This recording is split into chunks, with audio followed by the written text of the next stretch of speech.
નવનીતભાઈ ઉપર જે કાંઈ થયું હોય, હવે એ મેટરમાં એ કોળી સમાજના નેતાઓ જે રીતે હીરાભાઈ સોલંકી છે, પછી બીજા અન્ય બધા જેટલા ધારાસભ્યો છે, એ બધાએ જે રીતે સાથ સપોર્ટ અને એની પડખે ઊભા રહ્યા છે ને, એ જોઈને ક્ષત્રિય સમાજને આમાંથી કાંઈક શીખવા જેવું છે કે ક્ષત્રિય સમાજના નેતાઓ, ભાઈ તમે પદ્માવતનું આંદોલન થયું ત્યારે તમે ક્યાં હતા?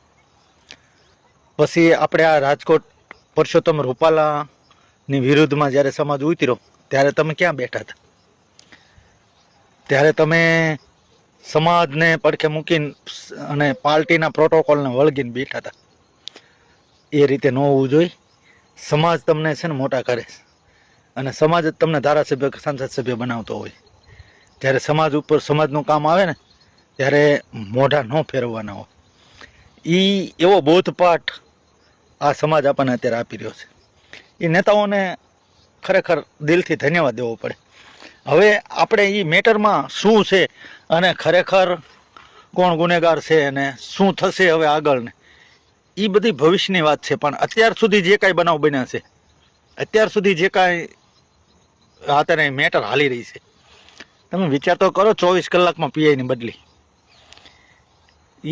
એ આ સમાજ કરી શકે અને એની આગળ પાવર છે ભાઈ. અને એને સમાજ નારાજ છે એવી ખબર પડે અને જો નેતાઓ ન દોડી જાય ને તો એ નેતાઓને શું ભાઈ ખાંડી પીવાના?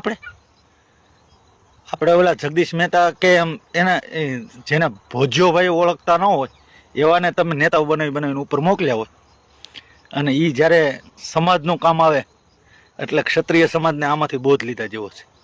બાકી કોણ ગુનેગાર છે ને શું છે ને એ તો કાયદાનું કામ કરશે ને જે સાચું હશે એ બહાર આવશે. અને કદાચ નિર્દોષ હશે, જેમની ઉપર આક્ષેપ થયો હશે એ નિર્દોષ હશે તો નિર્દોષ સાબિત થાય, ગુનેગાર હશે તો ગુનેગાર સાબિત થશે. એ પોલીસનો વિષય છે ને આપણે એમાંથી બેમાંથી એક હારે કાંઈ લેવા દેવાય નથી.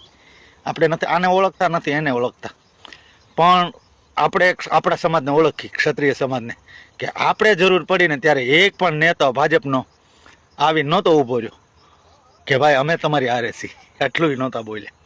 ખાલી એટલું આવીને બોલ્યા હોત ને કે અમે તમારી હારે છીએ, જરૂર પડે ને કદાચ બધાને એક હારે રાજીનામા દઈ દેવા પડે ને તો દઈ દઈશું એમ, આટલું ખાલી બોલ્યા હોત ને તો પરસોત્તમ રૂપાલાની ટિકિટ કપાઈ ગઈ હોત.